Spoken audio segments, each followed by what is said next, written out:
আমার আগের ভিডিওতে আমি দেখিয়েছি আমার এয়ারপোর্ট পৌঁছে গেছি। এয়ারপোর্ট ঢুকে গেলাম, কতক্ষণে বাড়ি যাব এখন, এটা একটা আনন্দ লাগছে। আমাদের মাস্কাট থেকে ডেস্টিনেশন ছিল দিল্লি।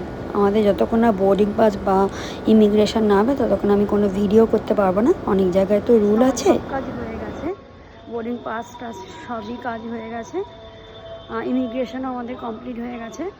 এবার একটু ঘুরে দেখাই আপনাদেরকে, চলুন। কি সুন্দর ভেতরটা, এত নিট অ্যান্ড ক্লিন।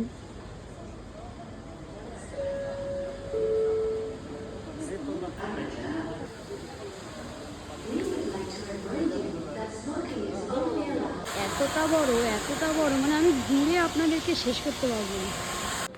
এগুলো হচ্ছে সব ডিউটি ফ্রি, আপনারা চাইলে এখান থেকে কেনাকাটা শপিং সবই করতে পারেন।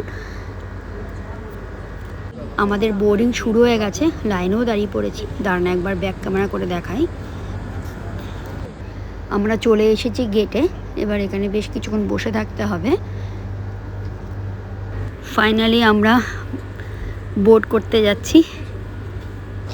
এবারে সিট খোঁজার পালা। উফ, সত্যি এটা যেন একটা বিরক্ত লাগে। ফাইনালি আমরা প্লেনে বসে পড়লাম। টাটা বাবান।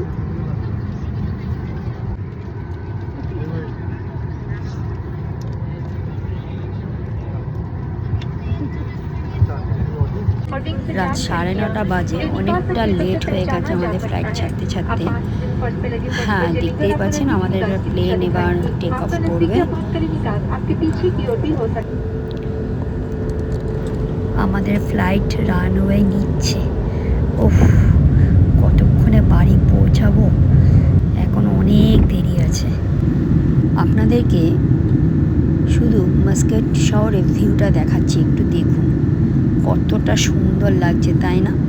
আমি চেষ্টা করেছি আপনাদেরকে পুরো ভিউটা দেখানো। প্লেন থেকে বসে ওপর থেকে কেমন লাগে শুধু দেখুন, জাস্ট অসাম, তাই না বলুন? আমাকে বলবেন কমেন্ট বক্সে যে আপনাদের কেমন লাগলো এই ভিউটা দেখতে। ওই যে আলোগুলো দেখতে পাচ্ছেন, আমরা দিল্লি শহরের কাছাকাছি এসে গেছি। আর কিছুক্ষণের মধ্যেই আমাদের ফ্লাইট ল্যান্ড করছে। ভিউটা কিন্তু দারুণ লাগছে, তাই না? দারুণ লাগছে। আমাদের ফ্লাইট ল্যান্ড করে গেছে। এরপরে দিল্লি এয়ারপোর্টের ভেতরে অনেকগুলো কাজ আছে, সেগুলো একটার পর একটা করে নিতে হবে, কারণ অনেকটা সময় আমাদের ওদিকে লেট হয়ে গেছে যেহেতু। যাই হোক, এদিকে তো আমরা বাসে উঠে পড়লাম। এবার দিল্লি এয়ারপোর্টের ভেতরে কাজগুলো তাড়াতাড়ি করে নিতে হবে, কারণ সময় অনেকটা কম আছে আমাদের হাতে। আমাদের মোটামুটি সব কাজ কমপ্লিট হয়ে গেছে।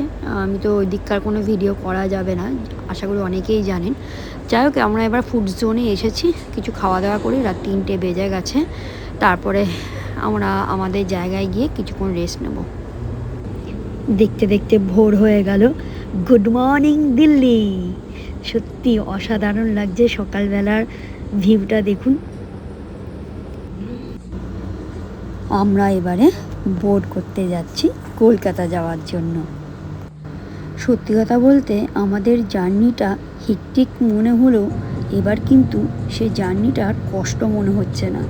কেন জানেন? ওই যে বাড়ি যাচ্ছি সেই জন্য। আমাদের দিল্লির ফ্লাইট কলকাতা যাওয়ার জন্য টেক অফ করে ফেলেছে বন্ধুরা। উফ, কী যে ভালো লাগছে, কী আনন্দ লাগছে। কতক্ষণে বাড়ি গিয়ে পৌঁছাবো। টাটা দিল্লি শহর, আপাততর জন্য টাটা। হয়তো আবারও তোমার সাথে দেখা হতে পারে। আমাদের ব্রেকফাস্ট চলে এসেছে।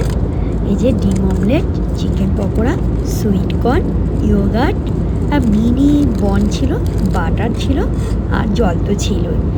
তবে সত্যি কথা বলতে ইয়োগার্টটা, এই যে ইয়োগার্টটা না, ও অসাম ছিল খেতে। আমার তো স্পেশালি এটা ভীষণ ভালো লেগেছে। খাওয়া দাওয়া সব কমপ্লিট। দেখুন, জানলার দিকে তাকিয়ে দেখলাম ভিউটা এত সুন্দর লাগলো, তাই ভাবলাম একটু আপনাদের সাথে শেয়ার করি। দেখুন কত সুন্দর লাগছে। আমার তো ঘুম হলোই না, আসলে বাড়ি যাব তো, তাই আনন্দে আর ঘুমই আসছে না। শুধু দেখুন ভিউটা। ফাইনালি আমাদের ফ্লাইট ল্যান্ড করে গেছে। উফ, কি যে আনন্দ হচ্ছে, কতক্ষণে বাড়ি যাব আর মন মানছে না। চলে আসলাম বলো।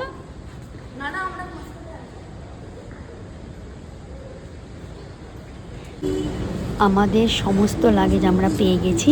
শুনেছি আমার বোন আর বোনের বর এসেছে। উফ, কতদিন পর দেখবো ওদেরকে। যাই হোক, কেমন লাগলো বন্ধুরা অবশ্যই বলবেন। এইভাবে আমার পাশে থাকবেন, লাইক কমেন্ট শেয়ার করতে ভুলবেন না, অবশ্যই সাবস্ক্রাইব করে আমার পাশে থাকবেন। এই যে আমরা সবাই মিলে একটু গল্প করলাম, চা খেলাম, আমাদের জন্য উবেরও বুক করা হয়ে গেল। আমরা এবার বাড়ি যাচ্ছি। তো কেমন লাগলো অবশ্যই আমাকে জানাবেন বন্ধুরা। টাটা, দেখা হচ্ছে নেক্সট ভিডিওতে।